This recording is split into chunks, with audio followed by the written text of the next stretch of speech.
Langsung firman Tuhan kan? Ya, ya. Oke, terima kasih Bu Tiar. Hmm. Saat ini kita akan mendengarkan firman Tuhan yang akan disampaikan oleh Pak Ferry Irawan. Kami persilakan Bapak. Haleluya. Ya, selamat pagi semuanya, Shalom. Halo. Ya, Shalom. terima kasih buat waktu yang sudah diberikan. Pagi hari ini kita mau belajar dari kisahnya Abraham. Ini bisa share screen enggak ya? Coba Yusuf, Yusuf tolong di ini mau share screen. Pak Ferry bisa kayaknya coba ya. Udah.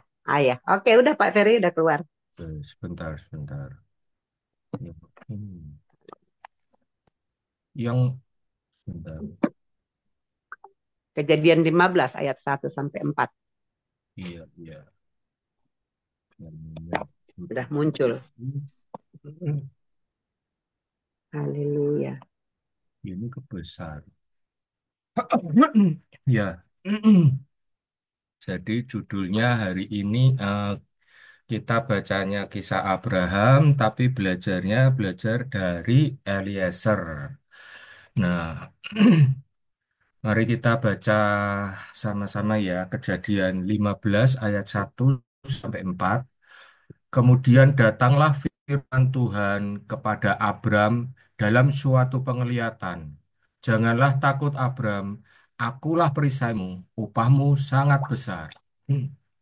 Lalu Abram menjawab, ya Tuhan Allah, apakah yang akan engkau berikan kepadaku? Karena aku akan meninggal dengan tidak mempunyai anak, dan yang akan mewarisi anakku ialah Eliezer orang Damsyik itu. Lagi kata Abraham, engkau tidak memberikan kepadaku keturunan, sehingga seorang hambaku nanti menjadi ahli warisku. Tetapi datanglah firman Tuhan kepadanya demikian, orang ini tidak akan menjadi ahli warismu, melainkan anak kandungmu dialah yang akan menjadi ahli warismu. Nah, Bapak Ibu sekalian, uh, waktu waktu Abraham berdialog dengan Tuhan, nah Abraham menyebut nama Eliezer orang Damsyik itu seorang hambanya dia. Tetapi giliran Tuhan yang berdialog ke Abraham, Tuhan tidak menyebut nama Eliezer. Tuhan hanya menyebut orang ini tidak akan menjadi ahli warismu. Nah, kebiasaan dari Tuhan itu kalau Tuhan merasa dekat dengan seseorang, itu Tuhan kasih nama. Ya, nama Abraham eh, berasal dari Abram yang diganti jadi Abraham. Nama Sarai diganti juga jadi Sarah. Terus nama Yakub diganti menjadi Israel. Nah, ada yang kebiasaan Tuhan, kalau Tuhan dekat dengan seseorang, Tuhan itu tidak mungkin tidak menyebut nama. Nah, kalau kita baca di Yohanes 10 ayat 3, ia memanggil domba-dombanya masing-masing menurut namanya dan menuntunnya keluar. Nah, jadi memang apa namanya domba-dombanya itu Tuhan tahu masing-masing namanya siapa, terus modelnya kayak apa, bentuknya bagaimana tuh Tuhan tahu semuanya. Tapi pertanyaannya begini, kok bisa di Kejadian 15 ayat 4 Tuhan ngomong orang ini nggak disebut namanya. Artinya apa, saudara? Eliezer ini ada yang salah di hadapan Tuhan. Tuhan tidak berkenan atas Eliezer dan Eliezer tidak masuk di dalam golongan yang ada di dalam kitab kehidupan. Kalau ada, otomatis Tuhan ngomongnya Eliezer. Ini tidak sama sekali. Nah, kalau kita pelajari kisahnya Abraham, ini kejadian 15 ayat 1 ini Tuhan masih memanggilnya masih Abram. Nah, kalau kita baca selanjutnya itu Tuhan janji ke Abraham, Tuhan suruh Abraham keluar, lihat di bintang di langit, apa-apa itu prosesnya Abraham untuk menerima anak. Jadi ada beberapa kali pengujian. Nah, kemudian setelah Abraham Sarah melahirkan anak, nah setelah itu kitab yang kejadian berikutnya adalah Sarah meninggal. Setelah Sarah meninggal, Abraham mengutus waktu itu sebelum meninggal itu Ishak itu belum punya pasangan. Nah, jadi setelah Sarah meninggal, sudah tua sekali Abraham, barulah dia cariin pasangan buat Ishak. Ini di Kejadian 24 ayat 1 sampai 3. Adapun Abraham, nah ini namanya sudah berubah ya. Abraham telah tua dan lanjut umurnya, serta diberkati Tuhan dalam segala hal. Berkatalah Abraham kepada hambanya yang paling tua dalam rumahnya, yang menjadi kuasa atas segala kepunyaan. Katanya, baiklah letakkan tanganmu di bawah pangkal pahaku, supaya aku mengambil sumpahmu demi Tuhan, Allah yang empunya langit dan empunya bumi, bahwa engkau tidak akan mengambil untuk anakku seorang istri dari antara perempuan Kanaan yang di antaranya aku diami. Nah, jadi dia tahu, Abraham tahu bahwa Ishak harus punya pasangan dari tempat di mana dia lahir. Nah, sebetulnya ayat ini juga yang dulu aku pernah alami sewaktu lama menjomblo. Aku berdoa apa ada naksir cewek gitu kan. Aku bawa dalam doa ternyata enggak.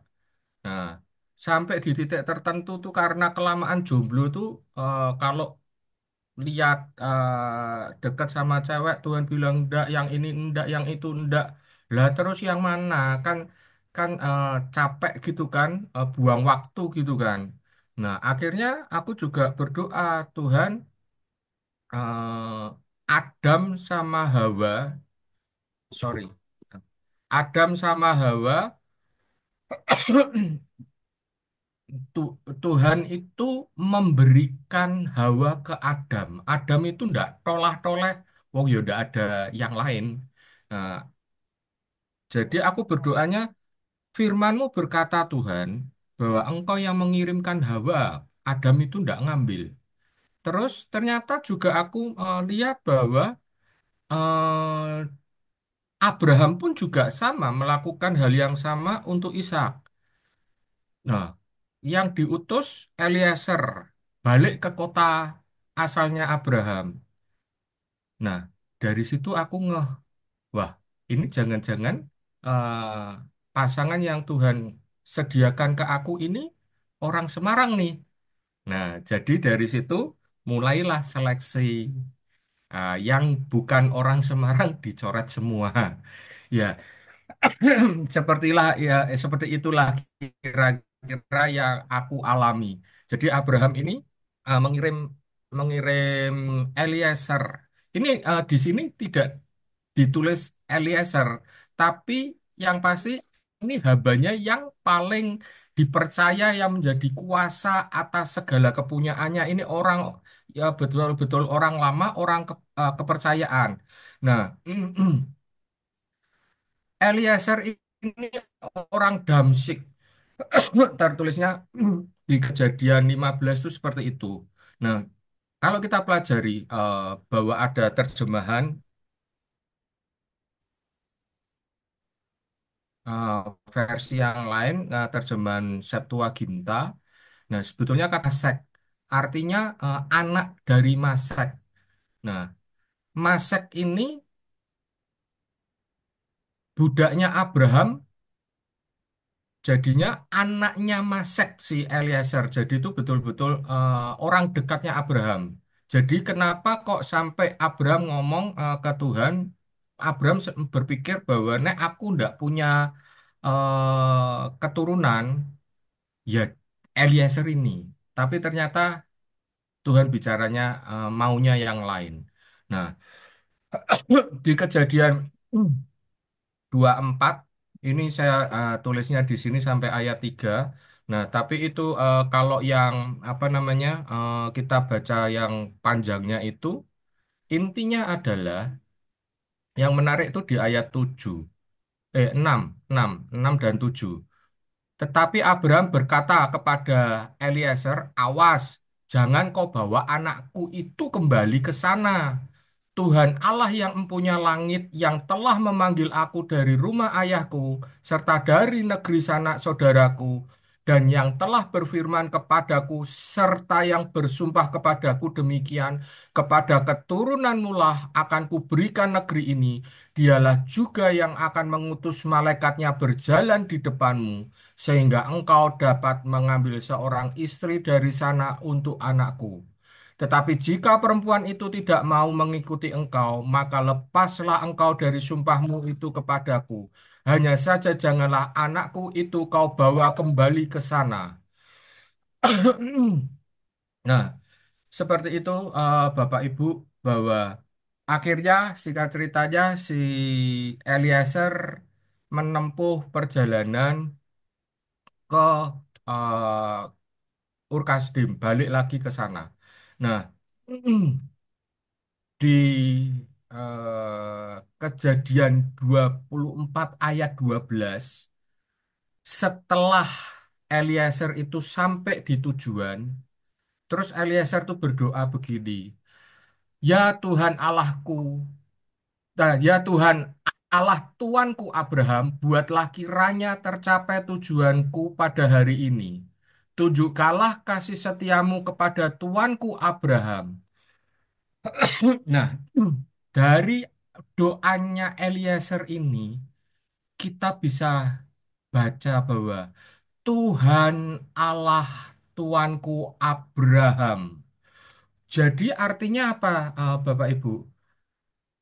Allahnya Abraham itu bukan Allahnya Eliezer.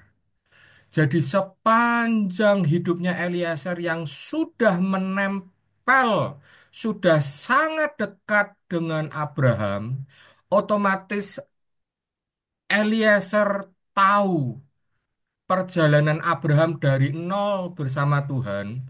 Waktu uh, Tuhan panggil Abraham keluar dari Ur Kasdim, waktu Tuhan janji ke Abraham akan ada keturunan Ishak.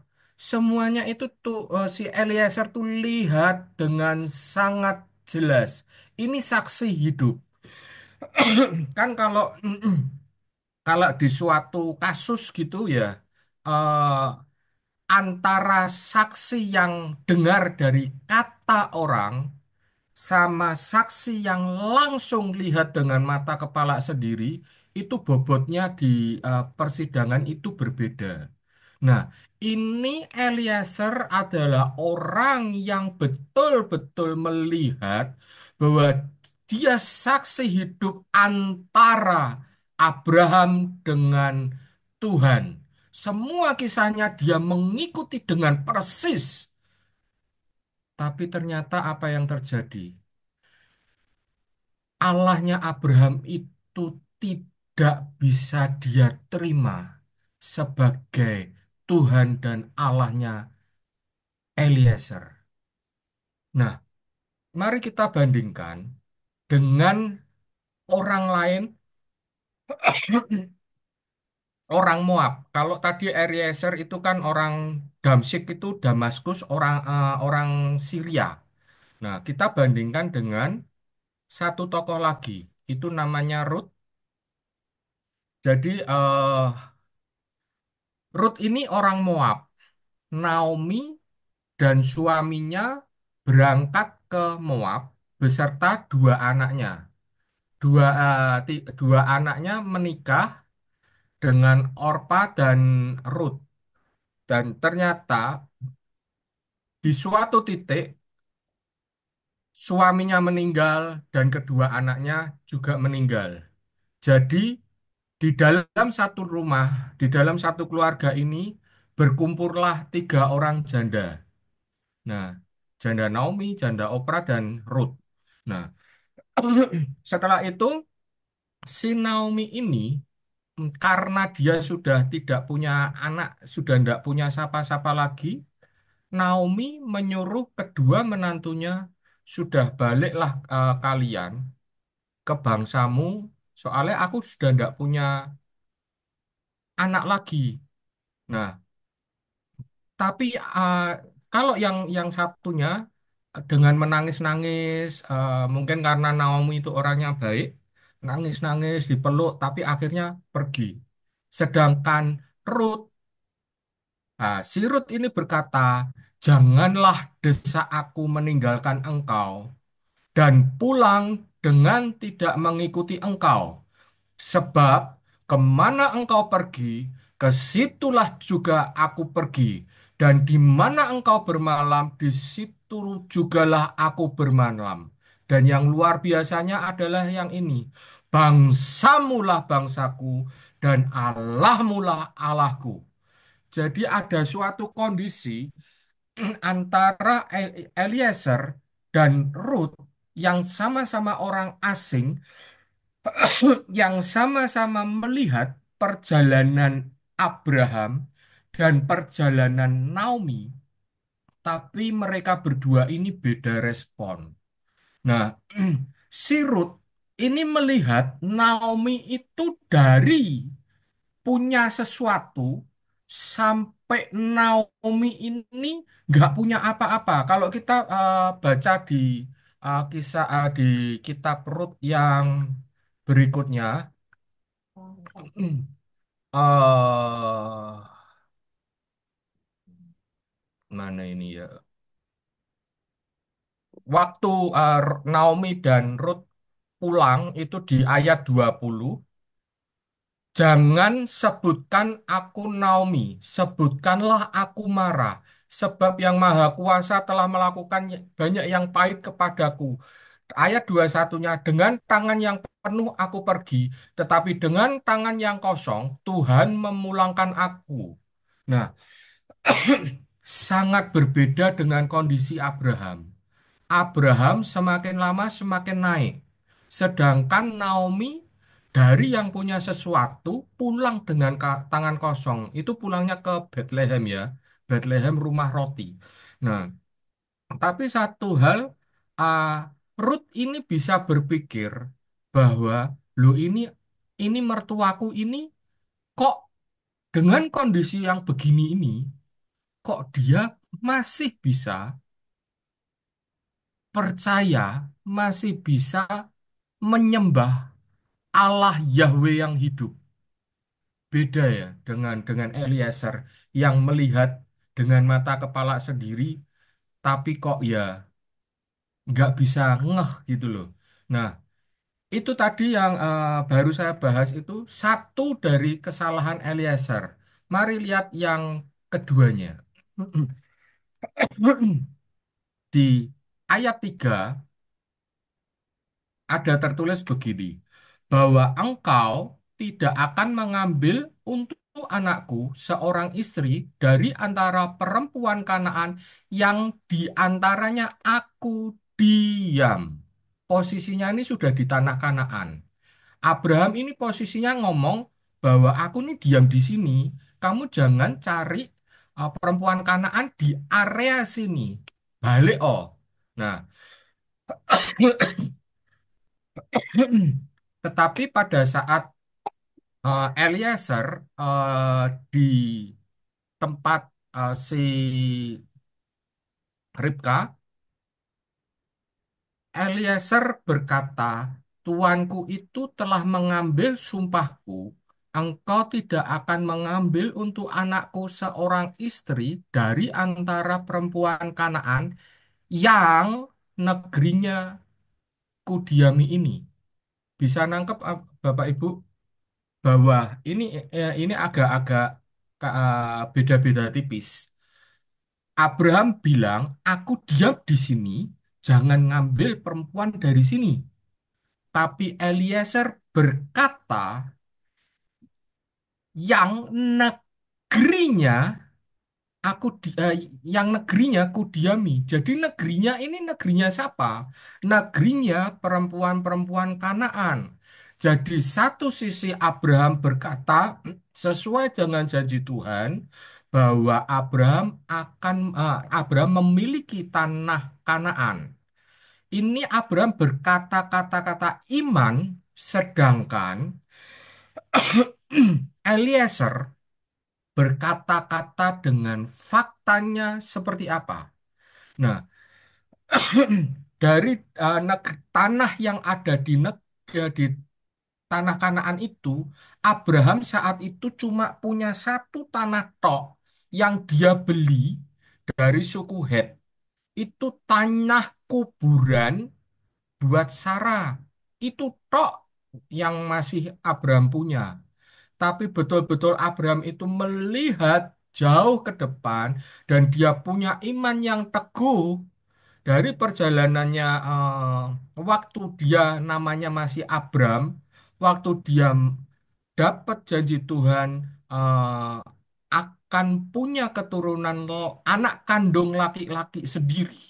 Nah, dari situ perjalanan dan sampai dengan hasil dari proses yang Abraham alami, Abraham bisa dengan teguh hati bahwa Tuhan sudah menjanjikan tempat ini dan janji Tuhan ya dan amin seperti pada saat Tuhan berjanji bahwa dalam kondisi yang tidak mungkin menurut manusia, Abraham akhirnya punya anak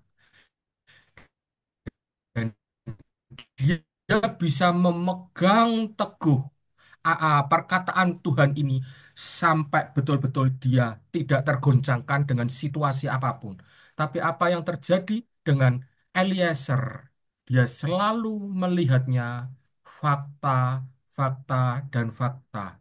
Padahal dia sendiri melihat apa saja proses yang Abraham lalui dengan mata kepala sendiri, tapi tidak ada satupun yang masuk ke dalam hati dan pikiran dari Eliezer. Nah, Bapak Ibu, eh, satu hal yang saya pelajari di sini bahwa dengan proses yang panjang, dengan proses yang rumit, Tuhan membentuk Abraham, akhirnya sampai jadi sesuatu yang sangat luar biasa. Bahkan Alkitab mencatat Abraham ini bapak bagi banyak bangsa. Ini bapak dari uh, orang beriman. Betul-betul luar biasa yang dialami Abraham ini. Nah, di dalam kehidupan kita, mari kita melihat bahwa banyak sekali yang sudah Tuhan kerjakan di dalam hidup kita, proses-proses yang Tuhan berikan. Apakah kita bisa sampai dengan akhir hidup kita nanti, kita tetap dapat percaya bahwa suatu saat kita akan berjumpa dengan Dia. Kita dilahirkan dari latar belakang yang berbeda-beda, dari keluarga yang berbeda-beda, dari kota yang berbeda-beda. Tapi saat kita pulang, tempatnya sama. Satu tujuannya rumah Bapa di surga, tempatnya sama di sana. Apapun, eh, dimanapun kita, siapapun kita, tujuan sesungguhnya adalah di rumah Bapa di surga.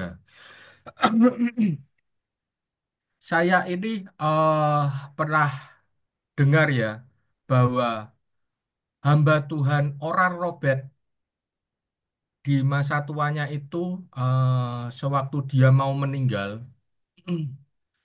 menimbulkan kegaduhan di rumah sakit. Nah, anaknya waktu mau menemani orang Robert itu dengar ada yang berisik-berisik di dalam rumah sakit kan dia kaget. Siapa tuh yang orang bisa bikin rumah sakit berisik? Kan rumah sakit nggak boleh berisik ya.